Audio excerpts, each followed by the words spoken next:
আসসালামু আলাইকুম সম্মানিত দর্শক, আশা করি সবাই ভালো আছেন। দেশে এবং প্রবাসে যে যেখান থেকে দেখছেন সকলের সুস্বাস্থ্য কামনা করে আজকের পর্বটি শুরু করছি। জমি কার?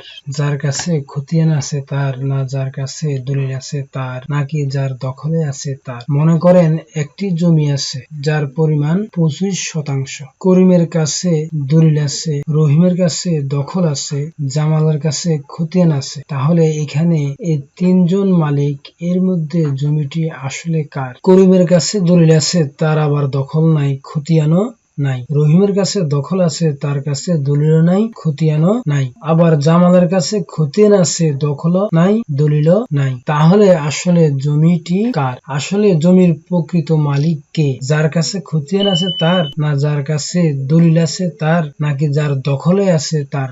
এখন বিষয়টি হচ্ছে আমাদেরকে বের করতে হবে আসলে জমিটির প্রকৃত মালিক। দলিলের মাধ্যমে সাধারণত জমির মালিকানা নির্ধারণ করা হয়, কারণ দলিল ছাড়া আপনি কখনো জমির মালিক হতে পারেন না। অনেক ক্ষেত্রে খতিয়ানের মাধ্যমেও মালিকানা নির্ধারণ করা হয়। আপনার পৈতৃক ওয়ারিশ সূত্রে কোন সম্পত্তি সিএস, আরএস, বিআরএস, এসএ উক্ত খতিয়ানগুলো চেইন অফ অনারশিপ অনুযায়ী হয়ে থাকে, তাহলে উক্ত খতিয়ানের মাধ্যমেও আপনি সম্পত্তির মালিক হতে পারেন।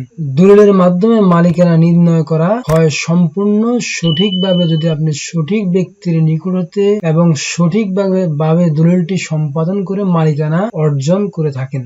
এই দলিল যদি কারো থাকে এবং সে ব্যক্তি যদি দখলে না থাকে, দলিলটি বৈধ হয়, তাহলে উক্ত ব্যক্তি বিজ্ঞ আদালতের শরণাপন্ন হয়ে মামলা দায়ের করে সম্পত্তি তার নিজের করে নিতে পারবেন।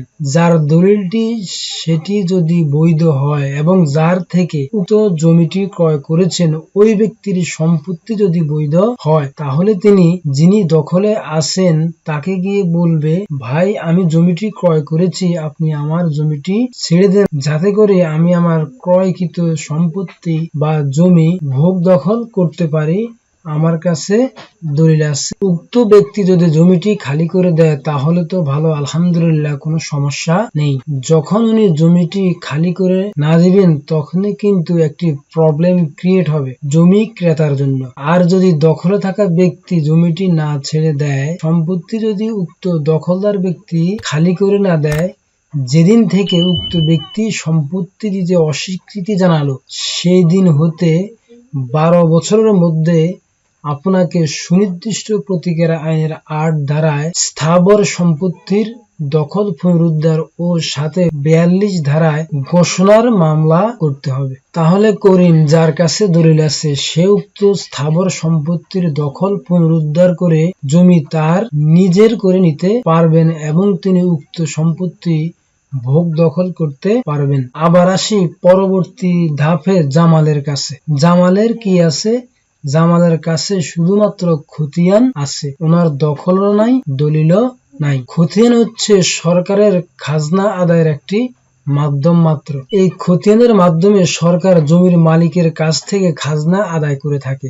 জমিটি কার কাছে আছে, জমিটির পরিমাণ কত, জমিটি কি প্রকৃতির, এটা বাড়ি না ঘর, জমি না নালা না ভিটি, কি প্রকৃতির, কোন শ্রেণীর জমি, খতিয়ানের মাধ্যমে সরকার তা নিশ্চিত করতে পারে। খতিয়ান মূলত জমির মালিকানা নির্ধারণ করে না এবং খতিয়ান দিয়ে জমির মালিক হওয়া যায় না। প্রায় দেখা যায় ভুলক্রমে একজনের জমি বা একজনের সম্পত্তি অন্যজনের নামে রেকর্ড হয়ে যায়। আপনি খতিয়ান সংশোধন করে আপনার জমির মালিকানা ফিরিয়ে আনতে পারবেন যে কোনো সময়। সুতরাং খতিয়ান দিয়ে সম্পত্তির মালিক হওয়া যায় না। আপনার শুধু একটি খতিয়ান দিয়ে, শুধুমাত্র এসএ বা আরএস বা বিএস খতিয়ান দিয়ে সম্পত্তির মালিক হওয়া যায় না।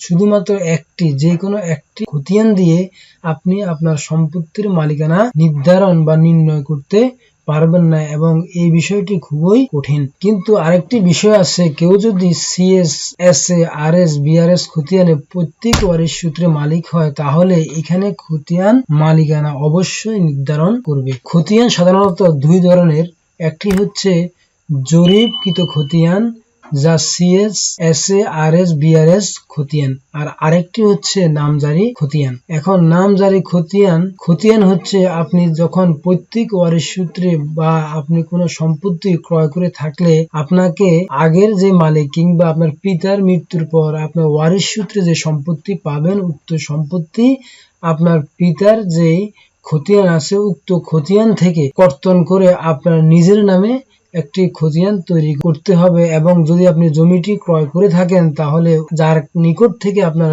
জমিটি বা সম্পত্তি ক্রয় করেছেন তার খতিয়ান থেকে কেটে আপনার নামে একটি নতুন করে খতিয়ান তৈরি করতে হবে। এটাই হচ্ছে নামজারি খতিয়ান। এবার আসি রহিমের কাছে। রহিমের কাছে দখল আছে, তার কাছে দলিলও নাই, খতিয়ানও নাই। শুধু দখল দিয়ে জমির মালিক হওয়া যায় না। এটা কি সম্ভব? যার দলিলও নাই, খতিয়ানও নাই, তাহলে তিনি কিভাবে সম্পত্তির মালিক হবেন? সুতরাং তাহলে এই পর্বের মাধ্যমে আপনারা জানতে পারলেন আসলে জমি কার, যার কাছে খতিয়ান আছে তার, না যার কাছে দলিল আছে তার, নাকি যার দখলে উক্ত সম্পত্তি আছে তার। আপনি একটি জমি কেনার পর আপনার জমির কাগজপত্র সংগ্রহ করে রাখবেন, কারণ কাগজপত্র ছাড়া জমির প্রকৃত মালিক হওয়া যায় না এবং মালিকানা নির্ধারণ করা অনেক কষ্টকর। জমির কাগজপত্র সংগ্রহ করে রাখলে যে কোনো সময় আপনার বিপদে কাজে লাগবে। যেমন আপনার ইমার্জেন্সি টাকা দরকার হতে পারে, তাহলে আপনি জমির কাগজপত্র কোনো ব্যাংকে বন্ধক রেখে বা মর্টগেজ রেখে ওই ব্যাংক থেকে টাকা উত্তোলন করে আপনি আপনার সমস্যাটি সলভ করতে পারবেন।